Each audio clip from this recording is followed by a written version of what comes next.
नमस्कार to all of you, welcome to the channel Pharma Fusion Hub. इस video में हम कुछ इंपॉर्टेंट टॉपिक के रिलेटेड जो क्वेश्चंस आते हैं उनके बारे में देख लेते हैं, जो कि लास्ट ईयर अभी पीछे ESI का हुआ था और मोहल्ला क्लिनिक का हुआ था। उसमें सारे क्वेश्चंस आए थे या इस टॉपिक से रिलेटेड क्वेश्चंस आए थे, तो देख लेते हैं। जैसे क्वेश्चन पूछा गया था, फार्मास्यूटिकल पैकेजिंग में जो ग्लास यूज़ होते हैं किस तरह के होते हैं। फार्मास्यूटिकल पैकेजिंग जो ग्लास यूज़ होते हैं, ये क्वेश्चंस डायरेक्ट पूछता है टाइप 1 ग्लास कौन से होते हैं। टाइप 1 को कहते हैं borosilicate glass.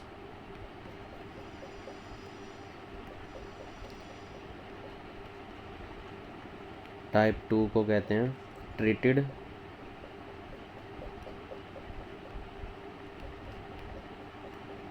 Soda lime glass. Type 3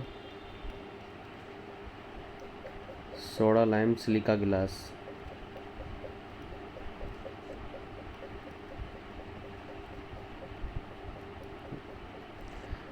हमारे जो लैब्स होती है उसमें बोरोसिलिकेट ग्लास मेनली यूज़ किया जाता है और फार्मास्यूटिकल पैकेजिंग में मोस्टली यूज़ ये वाला किया जाता है, सोडा लाइम ट्रीटेड ग्लास के। एक क्वेश्चन ये आ जाता है जो ऊपर हो जाए भाई, एक क्वेश्चन ये आता है जो हमारे कंटेनर्स होते हैं वो किस मटेरियल के बने होते हैं। ऑब्वियसली पॉलीमर के बने होंगे, पॉलीकार्बोनेट, पॉली इथाइलिन और नायलॉन के बने होते हैं। ये क्वेश्चन ये ज़रूर पूछ लेते हैं कि कौन टाइप 1, टाइप 2, टाइप 3 ग्लास कौन से होते हैं, इनके नेम वगैरह पूछ लेता है और ये क्वेश्चन आते ही आते एक आधा ज़रूर अटकता है। अगला जाता है, एक आपने एरोसोल कंटेनर सुना होगा। एरोसोल कंटेनर्स जो कि लिक्विड प्रोपेलेंट को थोड़ा बड़ा बनाता हूँ, मिस्ट फॉर्म में, मतलब फाइन ड्रॉपलेट के फॉर्म में ये वॉल्व होता है, इसके ऊपर एक्यूटर। इसके तो नाम ही पूछ लेता है कि इस पार्ट का क्या नाम होता है, तो बच्चों को नाम भी नहीं पता होता। एक्यूटर कहते हैं, ये वॉल्व होता है, एक डिप ट्यूब होती है, प्रोपेलेंट होता है। इतना तो मैक्सिमम सबको पता होता है, पर क्वेश्चन ये बनता है कि प्रोपेलेंट के अंदर कौन सी लिक्विड होती है या प्रोपेलेंट की कंपोजिशन क्या होती है। तो उसके अंदर मेन एक कंपोनेंट होता है अमोनियम परकोलेट। हैंडराइटिंग पता नहीं कब सुधरेगी। AP। और जो इसकी बॉडी होती है वो किससे बनी होती है। एरोसोल कंटेनर की बॉडी किससे बनी होती है, एल्यूमिनियम और स्टील से बनी होती है। तो अगर एरोसोल से कुछ पूछेगा तो यही पूछेगा कि इसके पार्ट्स के नाम क्या होते हैं, प्रोपेलेंट क्या होता है, जो डिप ट्यूब होती है, डिप ट्यूब ये जिस चीज़ में डिप होती है उसके अंदर कौन सा कंपोजिशंस का मेडिकामेंट होता है। हमारे जो डीओज वगैरह इसी के एग्जांपल है, डिओड्रेंट्स एरोसोल के। तो एरोसोल से सिर्फ यही पूछता है। अगला पूछ लेता है जो साइज रिडक्शन टेक्निक्स क्या होती हैं। ये तो आता ही आता है। साइज रिडक्शन आपने सुना होगा। इम्पैक्ट का मतलब है, मतलब साइज रिडक्शन मतलब पार्टिकल साइज को स्मॉलर करना है, पार्टिकल साइज को रिड्यूस करना है, छोटा करना है। तो एक इम्पैक्ट एक टेक्निक होती है, दैट मीन कि अगर आपका ये पार्टिकल है, इस पर किसी चीज़ से इम्पैक्ट डाला, हार्ड मटेरियल से, और इसको छोटे छोटे पार्ट्स में डिवाइड कर लिया, तो इसको कहते हैं हैमर मिल। जो मिल यूज़ होती है इम्पैक्ट के तरीके से किसी पार्टिकल का साइज़ रिड्यूस करने के लिए, और इसका प्रिंसिपल होता है, मतलब कि जो भी हम इक्विपमेंट यूज़ करते हैं, हैमर इसका प्रिंसिपल होता है। सेकंड पूछा था कंप्रेशन। कंप्रेशन मतलब चीज़ को कंप्रेस करना। एक ये इधर रोटेट करेगा, ये इधर रोटेट करेगा, बीच में पार्टिकल्स रखे, उसका साइज़ रिड्यूस हो जाएगा। ये इस मूवमेंट इस डायरेक्शन मूव करेगा और ये इस डायरेक्शन मूव करेगा, तो इसको हम ऐसे पार्टिकल साइज रिड्यूस कर लेते हैं। क्रशिंग मिल यूज़ होती है साइज रिडक्शन में, और इसका प्रिंसिपल होता है नट क्रैकर। हल्दीराम वाला नहीं। एक होता है एट्रीशन, मतलब हमने पार्टिकल साइज जो भी हमें जिसका भी साइज रिड्यूस करना है इस पार्टिकल का, उसको एक जगह पे स्टेबल किया। थोड़ा साइड में करते हैं,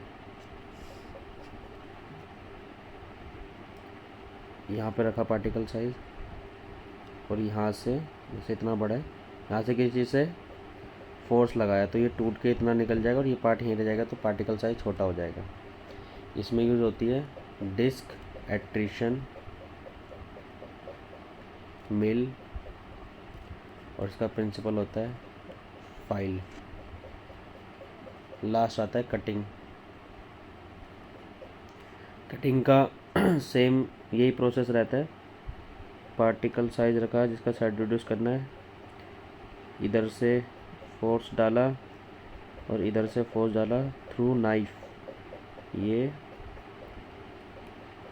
नाइफ की उसमें इक्विपमेंट से, तो ये पार्टिकल साइज छोटा हो जाएगा। इसका मिल होती है रोटेटरी, मतलब रोटेशन कर रही है नाइफ कटर। मतलब ये जो कटर होते हैं ये रोटेशन में चलते रहते हैं और पार्टिकल साइज छोटा होता रहता है। इसका प्रिंसिपल होता है सीज़र। सीज़र को ही देख लो, तो सेम ऐसे ही वर्क करती है। अब इसमें से क्वेश्चन पूछ लेता है हैमर मिल किस में यूज़ होती है, ये इम्पैक्ट वाला तरीका क्या होता है, कंप्रेशन क्या होता है। हमारा एक और क्वेश्चन आता है बॉल मिल।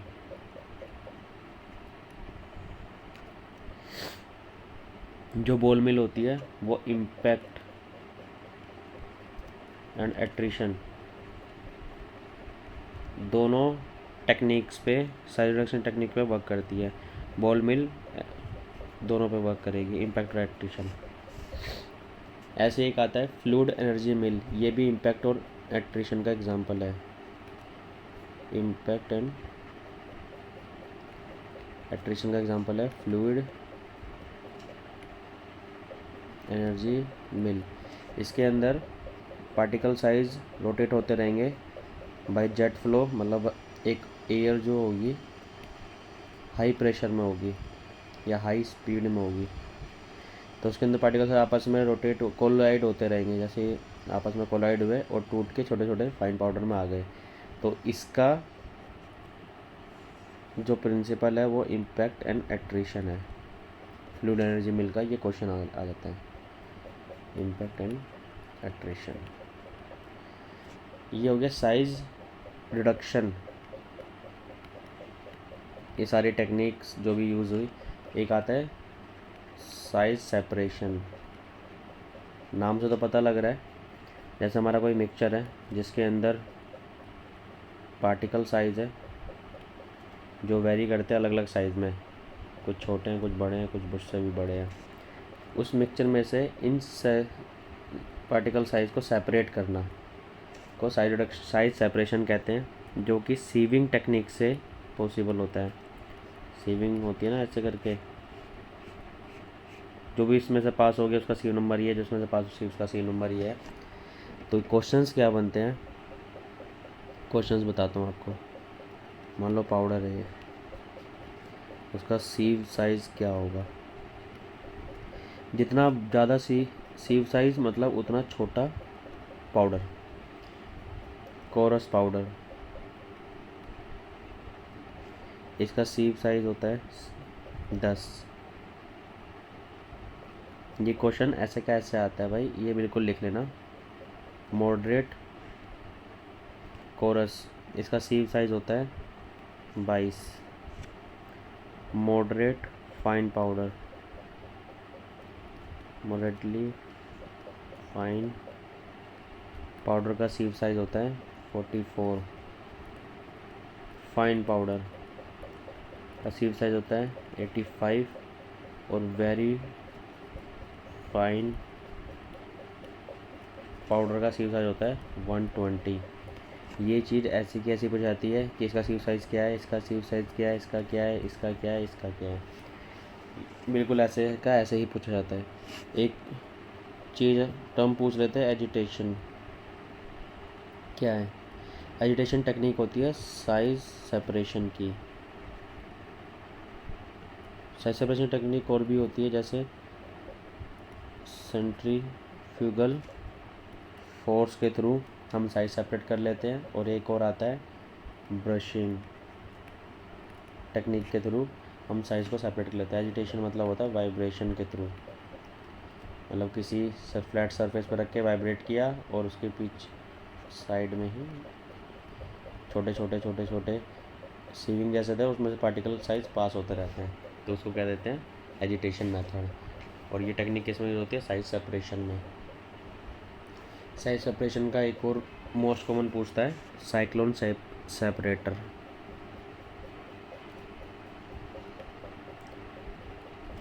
या पढ़ाई होगा, कुछ ऐसा होता है,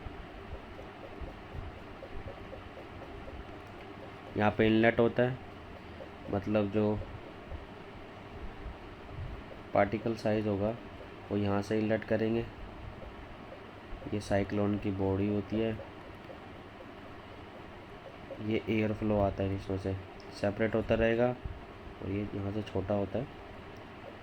पार्टिकल साइज और सेपरेट होते रहेंगे, जिस भी हमें नंबर पे चाहिए वो यहाँ से आउट होते रहेंगे।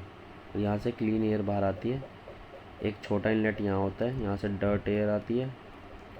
और पार्टिकल साइज जो हम साइक्लोन सेपरेटर से प्राप्त करते हैं उसे कहते हैं, मतलब उसका नंबर होता है 10 mm इन डायमीटर। तो 10 mm डायमीटर वाले size particle size cyclone separator से प्राप्त होते हैं। एक आ जाता है फिल्ट्रेशन। इसके बाद फिल्ट्रेशन का मतलब पता हो, बिल्कुल कॉमन सा है, filtrate, filter medium, filter material, और जो उस पर बच जाता है उसे कहते हैं filter cake.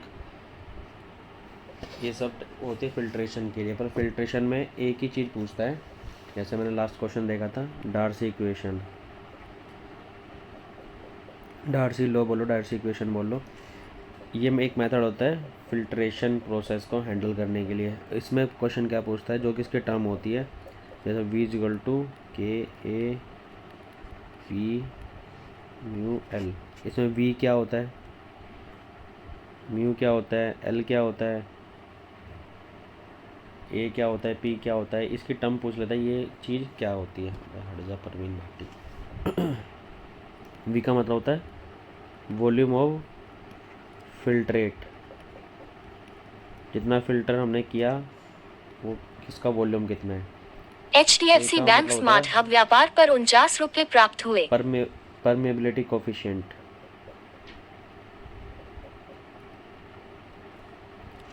Permeability coefficient. A होता है एरिया ऑफ फिल्टर मीडियम, कितना एरिया में उससे फिल्टर किया जा रहा है, area of filter medium. Pressure difference, pressure difference. U का मतलब होता है विस्कोसिटी ऑफ द लिक्विड, और एल का मतलब थिकनेस ऑफ फिल्टर केक, जो रेस्ट रेसिड्यू बचा उसकी थिकनेस क्या है, फिल्टर केक। डार्सी इक्वेशन ज़रूर पूछी जाती है, इसके अंदर जो इसका फॉर्मूला होता है, ये इस फॉर्मूले में पूछा जाता है कि ये क्या चीज़ है, वी का मतलब क्या है, के का मतलब क्या है, तो volume of filtrate, permeability coefficient, area of filter medium, pressure difference, viscosity of the liquid, और thickness of the filter cake. Next आता है, एक मेथड होता है एक्सट्रैक्शन के, दो मेथड होते हैं सॉरी, परकोलेशन, मैरिचरेशन। परकोलेशन में सॉल्वेंट में, चाहे वो अल्कोहल हो चाहे लिक्विड हो, सॉल्वेंट में पाउडर ड्रग को रखा जाता है, और वो जब सॉल्वेंट में मिक्स हो जाती है तो उसको थेरापेटिक यूज़ के लिए यूज़ किया जाता है एक पर्टिकुलर टाइम के लिए। सेम मैरिनेशन, ये एक्सट्रैक्शन प्रोसेस है, सेम ऐसे मैरिनेशन में यूज़ होता है, बट पाउडर ड्रग नहीं यूज़ होती। इसमें यूज़ होता है या तो बार्क, लीफ, स्टेम, रूट को सॉल्वेंट के अंदर फॉर 3 डेज़। तो एक सिंपल यही डिफरेंस होता है परकोलेशन में, मैरिनेशन में, कि भाई यार पाँव दर्द हो रहा है, कि इसके अंदर जो कि हम एक्सट्रैक्शन करेंगे, जो भी इसमें उसके बाद जो सोक करके जो लिक्विड, जो ड्रग, जो सॉल्वेंट सोक करेगी, जो लिक्विड बाहर आएगा उसको हम थेरापेटिक यूज़ करेंगे, उसको एक्सट्रैक्ट कर लेंगे। परकोलेशन में सिर्फ पाउडर, क्रूड पाउडर ड्रग डालेंगे, और मैरिनेशन में स्टेम, बार्क, लीफ, रूट का यूज़ करेंगे। यही सिंपल होता है मैरिनेशन और परकोलेशन में। लास्ट इसमें जाता है sterilisation. HDFC bank Smart Hub Vyapar पर 280 रुपये प्राप्त हुए। 280 के बाद भी पैसा नहीं बच रहा है। स्टरलाइजेशन में हम यूज़ करते हैं मॉइस्ट हीट। स्टराइल करेंगे मतलब कोई भी पार्टिकल को, कोई भी इक्विपमेंट को, किसी भी चीज़ को पायरोजन से फ्री करने के लिए। इसका मतलब बताने की ज़रूरत नहीं होनी चाहिए। मॉइस्ट हीट स्टरलाइजेशन क्या होता है? मॉइस्ट हीट स्टरलाइजेशन में ऑटोक्लेव यूज़ करते हैं। ये तो पूछ ही लेता है, इसलिए मैंने लिख दिया 121 degree Celsius for 15 minutes. Dry heat sterilisation में अवन यूज़ करेंगे 170 डिग्री सेल्सियस पे 60 मिनट्स के लिए। ये तो हो गया इक्विपमेंट के थ्रू। एक स्टरलाइजेशन करेंगे केमिकल एजेंट्स के थ्रू। केमिकल एजेंट्स में क्या यूज़ होता है? Formaldehyde solution